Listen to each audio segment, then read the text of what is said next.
안녕하십니까. 여수 MBC 뉴스투데이 시작합니다. 선조들의 생활상이 고스란히 담긴 순천 나간읍성에 가을이 찾아왔습니다. 최근에는 마을의 보편적 가치를 인정받아 세계문화유산 등재도 추진되고 있는데요. 가을을 맞아 풍요와 여유가 넘치는 나간읍성을 김종수 기자가 취재했습니다. 억새를 엮어 만든 이영이 초가 지붕마다 가지런히 이어집니다. 수확을 앞둔 인근 논에서도 누렇게 익은 벼들이 고개를 숙였습니다. 가을을 맞고 있는 나간읍성은 느리지만 그 속에서 여유를 잊지 않습니다.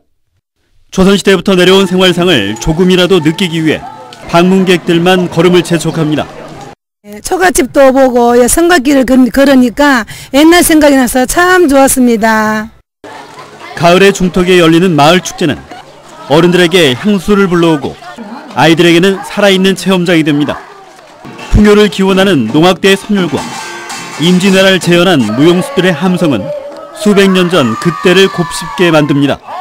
선조들의 역사와 삶의 풍습을 오롯이 느낄 수 있는 이곳 나간읍성은 오는 2022년 세계문화유산 등재도 추진하고 있어 더욱더 관심을 모으고 있습니다.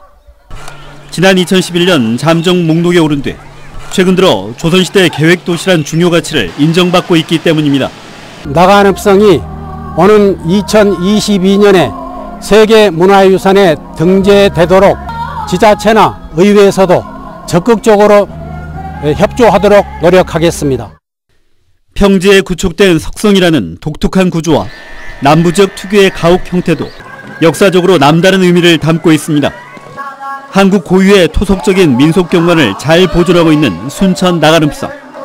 가을 정취와 함께 세계적인 문화유산으로 인정받기 위한 새로운 도약을 준비하고 있습니다. MBC 뉴스 김종수입니다. 전통문화의 계승을 위해 열리고 있는 나간읍성 민속문화축제가 내일까지 개최됩니다.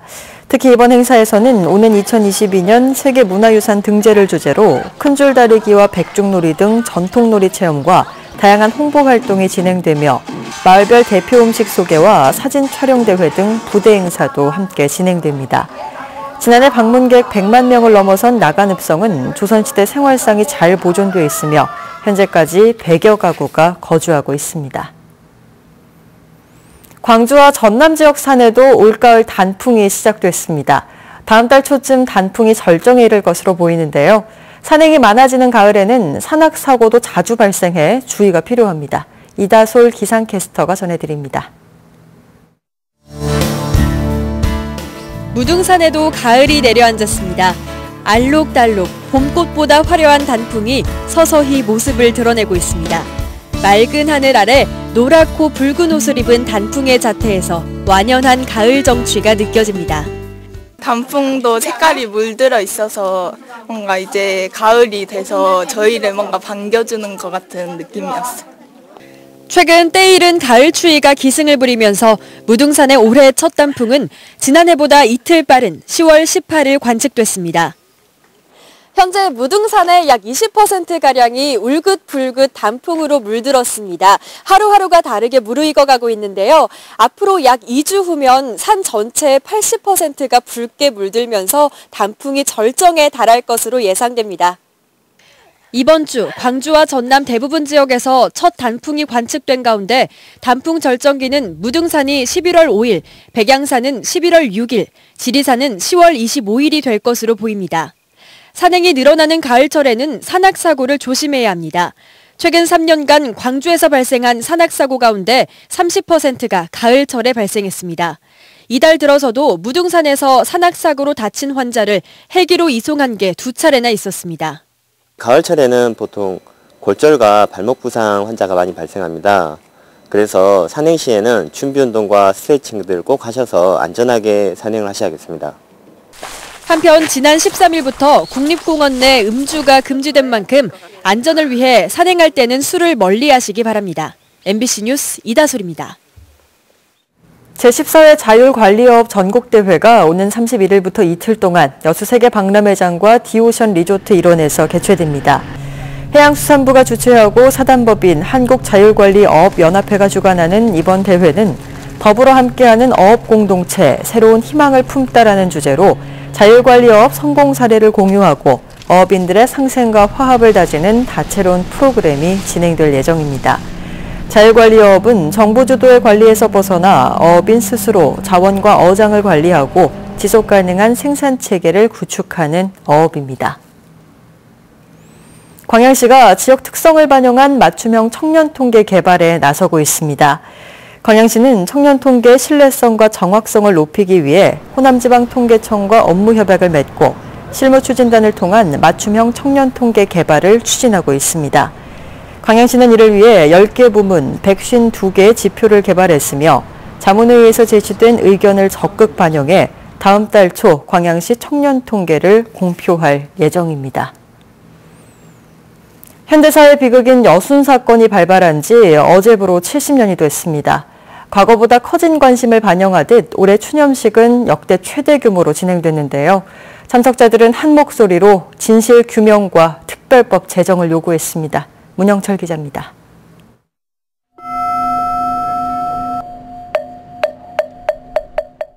희생자들의 안식을 기원하는 연불과 기도.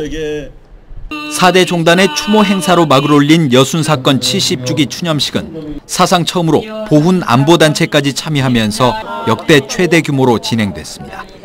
참석자들은 늦었지만 지금이라도 진실이 밝혀져야 한다며 특별법 제정을 한 목소리로 외쳤습니다. 그리고 정부 대신 도지사가 머리를 숙였습니다. 정부에 앞서 도지사로서 희생자와 유가족 여러분께 진심으로 사과의 말씀을 드립니다. 제주 4.3 유족들 역시 자리를 함께하며 힘을 보탰습니다. 오늘 이것을 계기로 특별법이 마련되고 진상이 규명되고 그 억울함이 제대로 해결되는 좋은 계기가 됐으면 좋겠습니다. 과거와는 사뭇 다른 분위기에 유족들도 새로운 희망을 품었습니다. 근데 도지사까지 국회의원까지 전부 다 왔어요. 그래서 그게 얼마나 좋습니까? 한이 좀 많이 풀린 것 같습니다. 하지만 갈등의 골은 여전히 깊었습니다. 한 보훈단체 대표가 공식 석상에서 당시 14연대 군인들의 행동을 반란이라고 수차례 강조하면서 유족들이 강하게 항의했고 결국 행사는 잠시 중단됐습니다. 모처럼 만나는 화합의 무대를 막 채울까요? 70년이 지나도 여전한 이념 갈등. 그날의 진실을 명확하게 밝혀내는 작업은 이제 남은 사람들을 위해서라도 하루빨리 이루어져야 합니다. 우리 유족들이 지난 70년 동안 어떻게 살아왔는지를 마음속 깊이 해놔주시고 특별법 제정을 위해 최선을 다해 주소서라는 부탁을 드리겠습니다. 전국의 작가와 문인들은 이번 주말 문학인 대회를 통해 여순 사건을 재조명하고 서울 지역 시민단체도 광화문 광장에서 위령제를 열어 추모 분위기를 이어갈 예정입니다. MBC 뉴스 문형철입니다. 여순 사건 특별법 제정을 위해 여수시의회 특별위원회가 구성될 전망입니다. 여수시의회는 어제부터 시작된 임시회 기간 여순 사건 특별법 제정 촉구를 위한 특별위원회 구성 안건을 논의한 뒤 임시회 마지막 날인 25일 본회의에서 활동계획서 등을 심의 의결할 예정입니다. 이번 임시회에서는 또 여수 국가산단의 안전, 환경 문제를 진단하기 위한 여수산단 실태파악 특별위원회 구성도 논의될 예정입니다. 여수 광양항에서 발생한 안전사고의 사망률이 높은 것으로 나타났습니다. 국내 4대 항만공사의 자료에 따르면 여수 광양항에서는 최근 5년 동안 모두 24건의 안전사고가 발생했고 이 중 6건이 사망사고인 것으로 조사돼 사고 대비 사망사건 비율이 25%인 것으로 나타났습니다. 같은 기간 나머지 3대 항만은 인천 2.8%, 부산 2.3%, 울산 0%로 조사돼 여수 광양항 항만 근로자들의 재해 안전 대책이 마련돼야 한다는 지적이 제기되고 있습니다. 고흥군이 해창만 수상태양광 발전 사업을 위한 담수호 저류지 수면 임대를 당초 계획대로 추진하겠다고 밝혔습니다. 고흥군은 최근 해창만 수상태양광 발전 사업과 관련해 지난해부터 민간 사업 제안을 받아 지역 경제에 미치는 영향 등을 검토한 결과 사업 추진에 상당한 필요성이 인정됐다며 그동안 주민 설명회 개최와 군의회 동의, 군정조정위원회 논의 등을 거쳤다고 강조했습니다. 고흥군은 또 지난 8월에 실시한 주민 찬반 조사 결과에서도 찬성 의견이 많은 것으로 확인됐다며 우선 협상 대상자가 선정되면 협약을 체결하고 산업통상자원부에 사업 허가를 신청할 계획이라고 덧붙였습니다.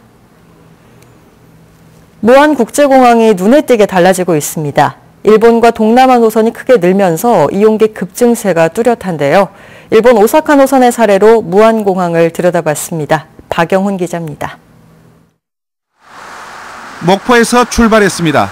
무안국제공항까지 걸리는 시간은 차량으로 40분 남짓, 광주에서도 비슷합니다.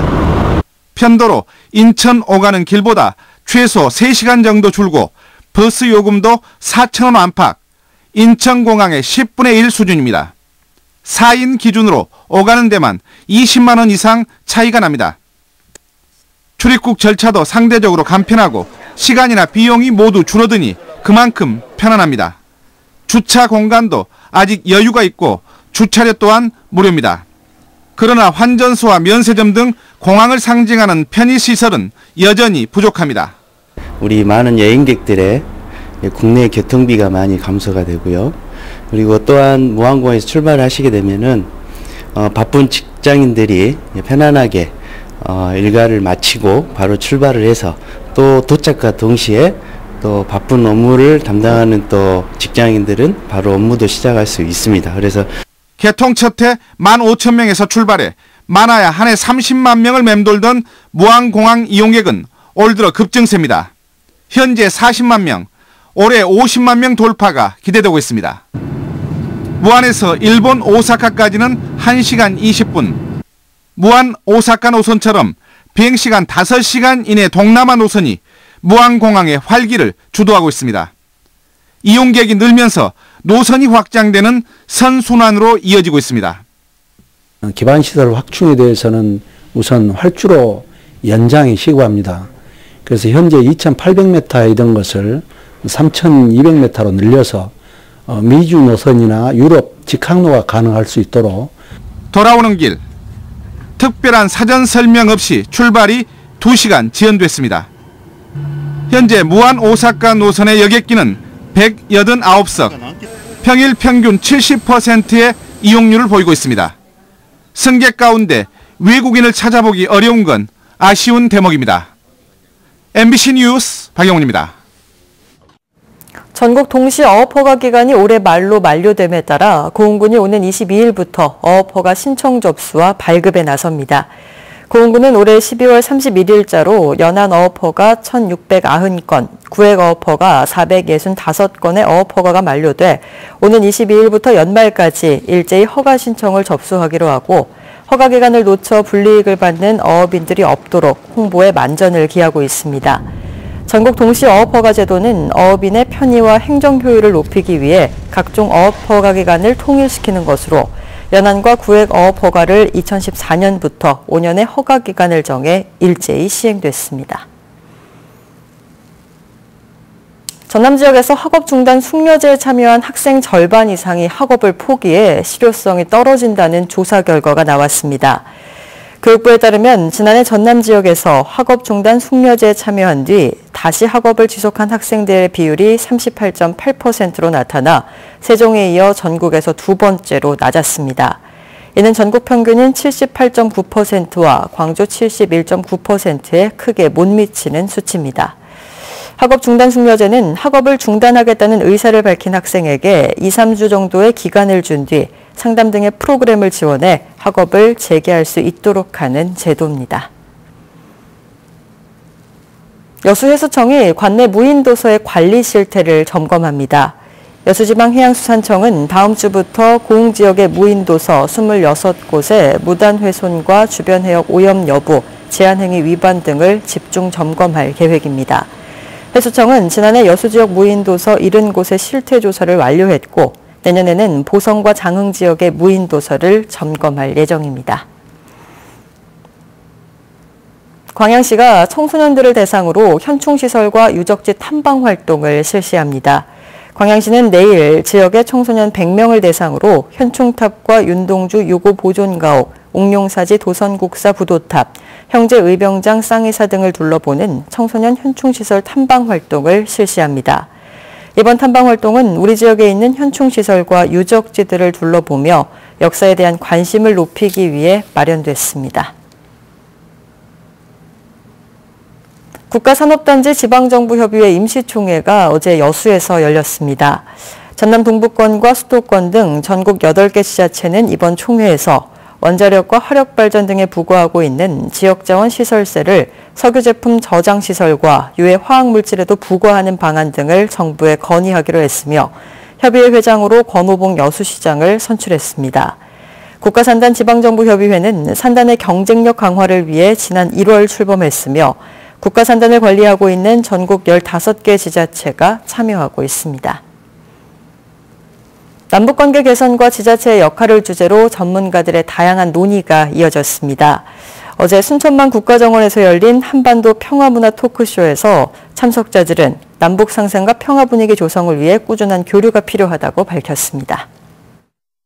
현재 대관령의 수온주가 영하 2도선까지 떨어져 있고요. 서울도 7도까지 내려가 있습니다. 그래도 한낮에는 햇살이 비추면서 20도까지 기온이 오르겠고요. 특히 전북 임실의 경우는 하루 사이 기온차가 20도 안팎까지 크게 벌어지겠습니다. 오늘까지는 공기도 대체로 깨끗하겠습니다. 미세먼지 농도 전국에서 보통에서 좋음 단계를 유지하겠는데요. 내일은 미세먼지가 유입되면서 서울 등 중서부 지방에서 농도가 높아질 전망입니다. 날씨였습니다.